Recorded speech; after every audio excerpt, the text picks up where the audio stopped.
All right, good morning, good afternoon, and good night, my brothers and sisters in the world.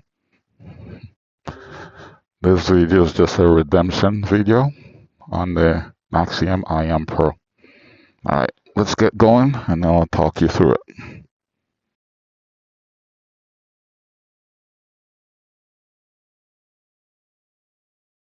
100% zigzag on this video.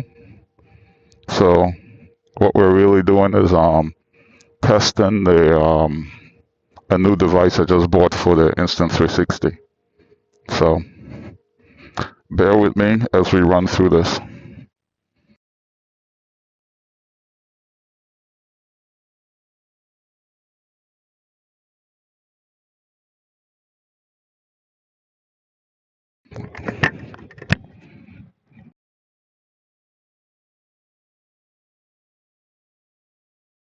All right, we're gonna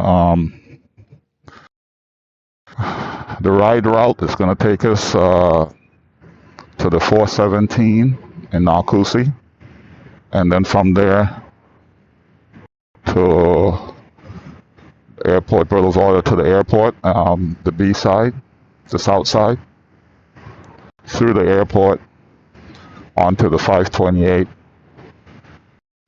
back to Naxeon, and down Naxeon back to home. My last ride, the GPS overlay failed. It was because I didn't start the recording with my phone, and I just took it for granted. I hadn't used that feature in such a long time, so I didn't feel right not riding without the GPS overlay. So I did post a video anyway, just for those people who wants to see the bike ride. But I needed to do one with the overlay to show what the Naxeon is about, or the I AM Pro is about, for those that's considering buying it. I haven't even checked to see if they're still selling this. So if you guys know, let me know. I have no interest to look it up unless they got a bigger one or a better one. And as of right now, I haven't seen anything. All right, so what do we have new? Well, I don't know if you guys know, but I filmed with the Instant 360 X5. And alternatively, I'll use my phone, but Instant 360 is my go-to when I need an actual camera. So because of that failure the last time, I decided to buy a device called GPS, GPS Preview Remote. And that way I can ensure that I always have optimal GPS signal because it's attached to the bike separate than my pocket. And there's no obstruction to the sky where I have it attached, which is on the handlebars. So for me, I think that's a better solution than trying to use my phone, which has to connect via Wi-Fi. And it just that's a lot of power drain on both devices having that connection established. Whereas the GPS preview GPS the GPS preview remote is connected via Bluetooth. So we shouldn't have any problems with this video, but time will tell once we we post the video, or once I do post editing and see what I'm left with. Okay, so I have the screen switched to the left side. So we started from home with 100% state of charge and a range of 112. I'm running the bike in zigzag mode, and I'm only going to use zigzag mode. One day I'll do an efficiency run with the probably in sail or dynamic, just to see that if there's a difference in capacity once I return home. So far everything looks good. Camera's recording. I can see the screen of the preview, the GPS preview. It's showing. It shows me the time elapsed on recording, and I can see that I have good GPS strength. We're going. The 417 is it's a highway, it's a toll road, so I'm going to try to average 70 miles an hour. It's quite windy today in Orlando, and I am not sure which direction the wind is going to be coming from once I get on the 417. But I hope it's in my favor, because I told you guys on the last ride about this bike not sustaining highway speeds for indefinite amount of time. And I don't know if it's just something wrong with my bike, or is it inherent to all the Naxeons. So I have to figure it out as we go forward. I'm also trying a quick release for I got the L bracket that allows you to change the answer 360 from horizontal to vertical and vice versa. And I got a quick release bracket for that, so I can change the positioning and or mount without having to remove the mount. Before this bracket, I had to screw it into this mount. That was the connecting point, the threaded stud. And so every time I have to remove it, I have to unscrew it. And so every time I put it back in place, it doesn't really align with the previous setting. So I kind of optimized the positioning of the camera with it fully tightened, and then I now have this quick release in place, so I can go between the selfie stick and the bike without having to reposition the camera or reset the camera. Only concern I have is that mount. I made sure that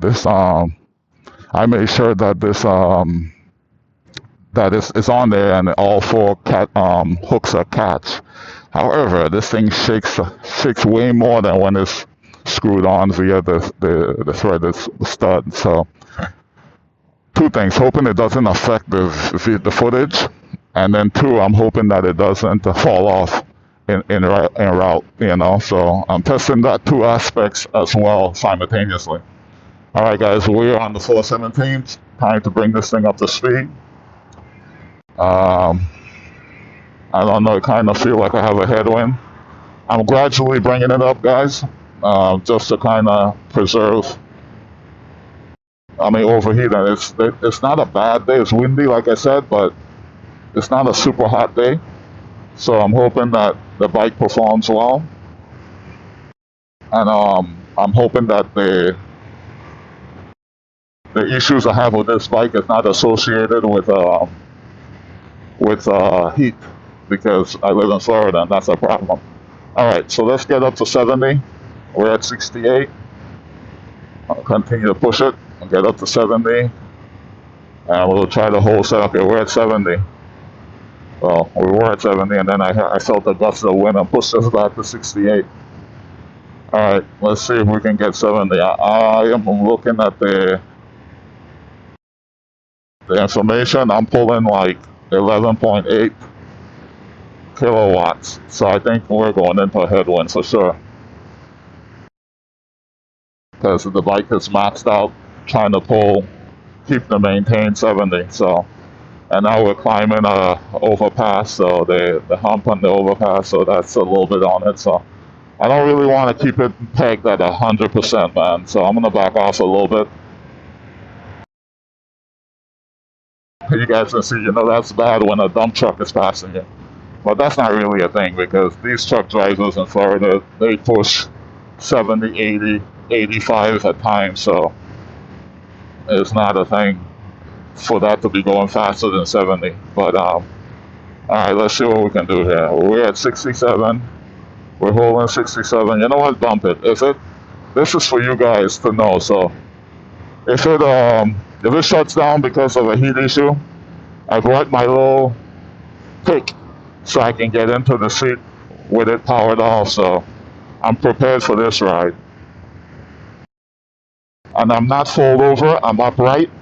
So I want to just ride in the standard position and without, making compensation. So I'm not going to even make compensations for the speed either. I'm just going to keep it pegged, full throttle, and see what happens. Either work or don't work. If it shuts down, it shuts down. I'll have to pull over and reset the bike and get to where I'm going in some state. So look, at full speed, We got estimated range of 99, 98 now, and state of charge is 86.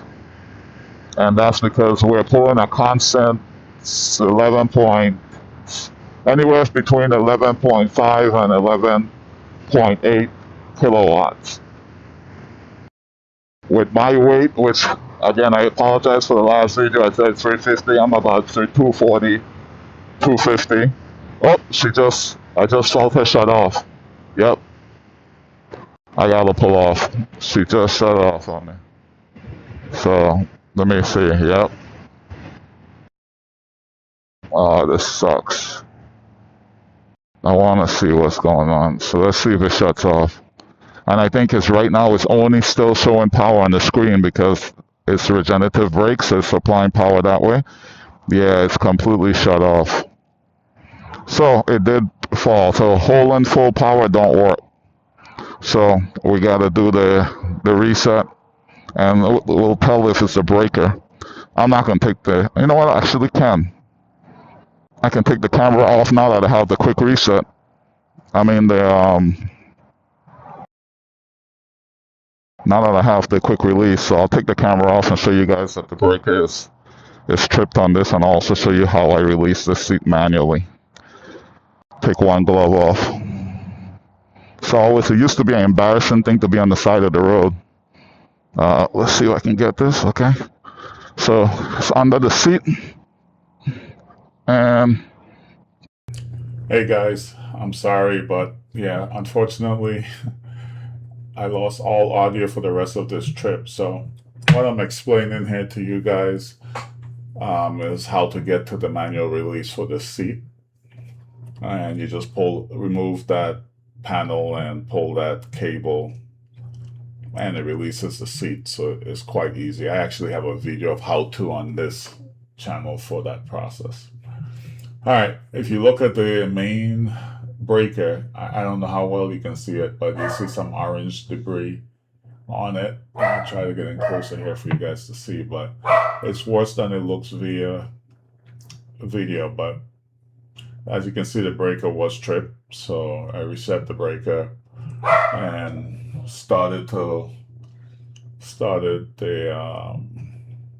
starts the bike up automatically. So, and the bike should be booting, as you can see the O on the screen. So now it's just going to boot back up, and we'll be off. See guys, this is what I was talking about, and this has happened. You know, this is probably like the 4th time this has happened to me, and I've tried using the app to present this issue to Naxeon, but it never, I never get a good response from them. They just, every time they respond with the same response, give us permission to access the bike, and I give them the permission, and then I get no follow-up. So anyway, we're gonna continue this ride. I'm gonna do some voiceover for certain places, but I'm gonna just play music for the rest of it whenever voiceover is not required. All right, I'm gonna tell you guys, I'm gonna stop again. So be prepared and get ready for it. All right, let's get back on the road.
All right, guys, here we go. We're about to shut down once again. It's quite disturbing, but it is what the reality is. So, uh, I'm just gonna repeat the process. I don't film this part of it because, again, I already showed you guys the process on the first shutdown. So now, of course, if you had the original audio, you will hear me ranting about about this thing, how frustrating this is to have to stop and go through this process. But anyway, I get through this, and the reality is that I decided to ride the rest of the trip in dynamic mode instead of zigzag mode. Um, so you guys know there's sail, dynamic, and zigzag, and in that respect or in that order, zigzag being the fastest. So I put it in I put it in dynamic and I ride the rest of the trip in zigzag. I mean, my apologies, in dynamic. Now, whereas in zigzag, you pull about 12 kilowatts with a full battery, and with boost, you're about 14. In dynamic, you're about 9 kilowatts with a full battery. Obviously, that's respective of the battery's power will determine how much power you can get on that output. So I ride the rest of this trip in in dynamic, and I didn't have another shutdown. And I deliberately rode the bike hard in dynamic, maxing out whenever all possible. I take the well, for the most part, and this is a little bit later in the ride. Whenever possible, I maxed out at 9 kilowatts to just test the stability of the system or the circuit, right?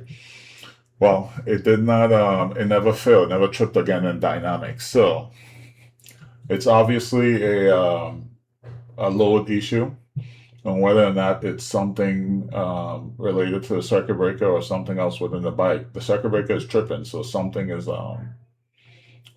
definitely shorting or failing or overloading that's causing the circuit breaker to trip if the circuit breaker itself is not bad. All right, so we're back on the road. I made the decision also to not go through the airport, so I just took the cargo road, and it's on the perimeter of the airport. It's still an airport road, and it cuts through like the runways and almost the center of the airport, but it's off of the beaten path. It's a nice ride actually. If you have a bike and you know you're in the Orlando area, especially in the Naxeon area, you take the circuit that I'm taking. It's a pretty cool one. Um, so I ride this ride for the rest of the trip. And I know I said to you guys earlier in this trip that it's probably about 30. I think it turns out to be more like around 24 miles, which you guys will see on the end anyway. So I was shy of that 30 plus miles that I thought it would be for the route that I took. But neither it's still a nice little ride on the Naxeon, and I get in with plenty of power. We're sitting around like 63, 50 or 60 something percent of power at 24 miles. And that was with me riding in zigzag at the beginning without, and this is me exiting the airport to the cargo road without any restraint. And then fighting on the highway against wind and all that good stuff. You're gonna see once I get onto the 528, the wind is at my back, and it cruised pretty good. Oh well, at on the 528, but I was only in dynamic, so I don't think I was able. And I was doing 67. Uh, yeah, I was doing 67 in dynamic. Whereas when I was in zigzag on the highway with the wind, with the headwind, I was only doing about 67, anywhere between the 67 and 68, because of the headwind. So it's but with that said, I was doing 67, yes, with a tailwind and not a headwind, but I still didn't get the shutdown like I did when I was in zigzag mode. So anyway, just a heads up, obviously this is a couple of days later, but is it a couple of days? Well, when did we do this? We did this on the 29th. No, to this Thursday. So it was yesterday. What am I talking about? Um, I did reach out to Naxeon this time. I just called them, and they tried to ask me if I was using Boost and all this stuff, and I was like, no. I wish. Then I can justify it, but I wasn't. And I didn't get a motor over temp, and I didn't get a battery over temp. So it was just straight power off, have to reset the breaker, and then everything is back to normal. So that was the extent of it. And so they asked me to send them an email describing the scenario. And I did. And of course, they said give them up to 48 hours and then reach out if I haven't heard anything from them. So it's not 48 hours, that'll be tomorrow. So excuse me. I'll reach out to them then and see if anything new develops because of that email. All right, so we're just running it, we're cruising and heading towards the 528, and then that's another toll road as they goes to the beach in one direction, and that's not Daytona, but this is the coast, the Space Coast. It goes out to the Space Coast. I think it ends. Which city does it end in? But anyway, it's out there by the Space Coast nonetheless. Actually, I think it takes you to the port too for the cruise ships. So anyway, I'll run a little. Let me see. I think we're coming up. I'll just run a little music, and then once we get. No, I think at this point I'm just gonna let you guys run music to the end. I was a little discouraged that all that audio that I did, fail. I don't know what the disconnect was. At this point, it could have been my helmet to the Insta 360 but the weird thing is that I didn't lose anything else. I didn't lose the GPS. Also, I know one thing had nothing to do with the other. The helmet is going to the 360. So I don't know if maybe inadvertently when I took the camera off, because the previous video I did for you guys, I had audio the entire way, and that was a longer trip. So I don't know if when I took the 360 off, I inadvertently hit something on the screen and may have but it wasn't a disconnection of the helmet. It's something more like a mute condition, because if I had disconnected the helmet, then you would be hearing the road noise, wind noise, and all that stuff coming from the 360 itself. So due to the fact that this didn't happen on the previous trip, and the only difference that's occurring here is that I did take the 360 off of the mount to videotape the manual way of opening that seat. I may have inadvertently, done something with the camera while manipulating the camera to get the shot. So, je ne sais. But whatever it is, it is. So I'm here now doing a voiceover to accommodate the missing audio. So we're gonna get on the 528 now. I'm gonna ride this with you guys for a few more. I don't think I have anything else that was pertinent to say that was relevant to this ride, other than the fact that, yeah, I'm gonna get back. So what I'll do is I'll just let music run the rest of it. We don't have any more shuts down, and I'll just have some riding music, and then when we get to the end, I'll just come back on and give you my final thoughts, and then we'll conclude this video. All right, guys. Talk to you in a minute or two.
right, guys. So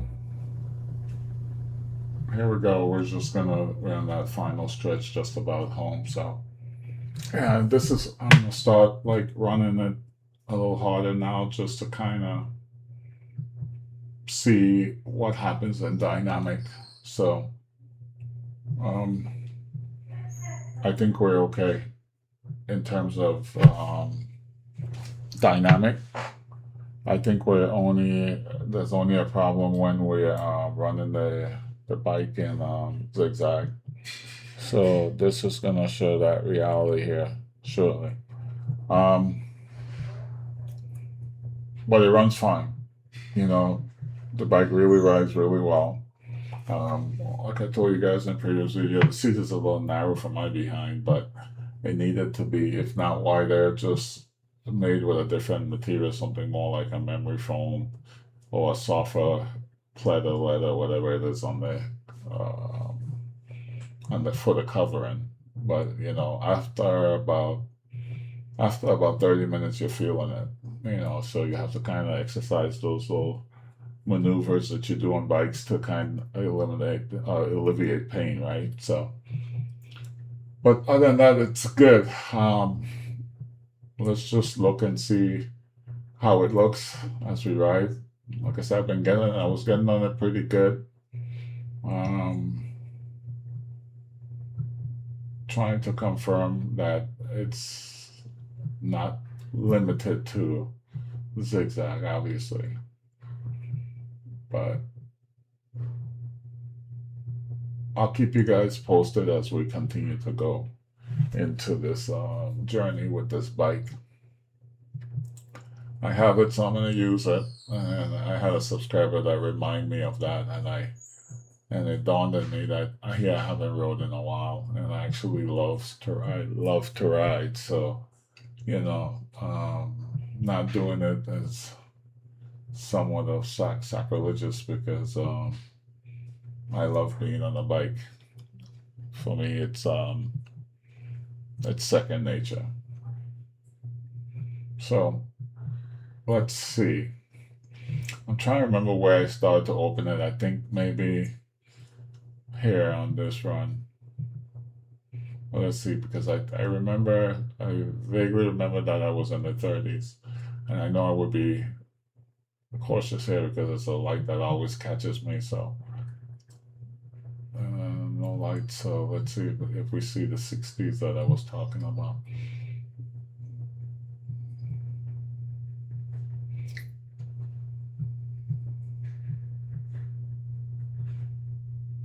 I can tell I'm not pushing it here. I'm just riding. I should have identified on the 528 when we were doing the 60s, but it didn't dawn on me. And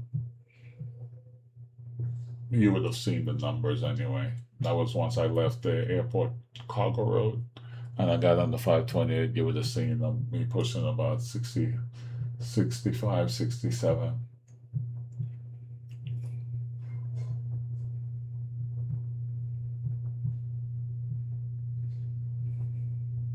Yeah.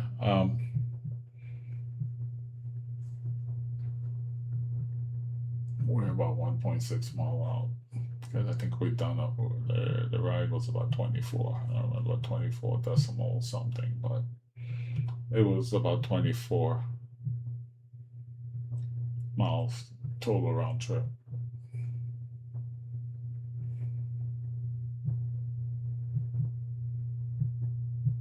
Maybe it's on the home stretch. Because I don't see, and I won't ride this stretch that hard. I normally don't.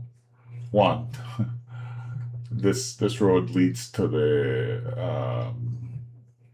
I don't think it's just police. I don't think it's just Orange County, but it leads to the range. So there's a lot of cops on this road. They don't really do any traffic violation or even stops, but still, don't put yourself in the position to be proven wrong.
I got the road for myself. So let's just see what I decided to do.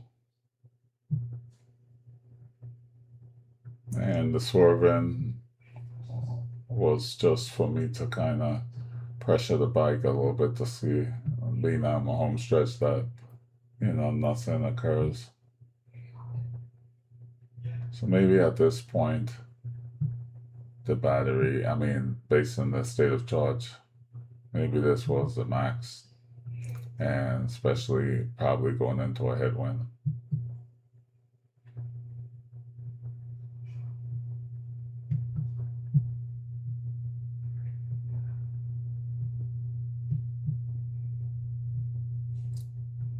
All right, well, this is it for me. Guys, look, it's always a pleasure. I'm sorry I had another technical difficulty in this ride, but at least you got to see the telemetry. Anyway, to my brothers and sisters across the world, I pray that you guys have a wonderful day. And until the next time, God bless all of you.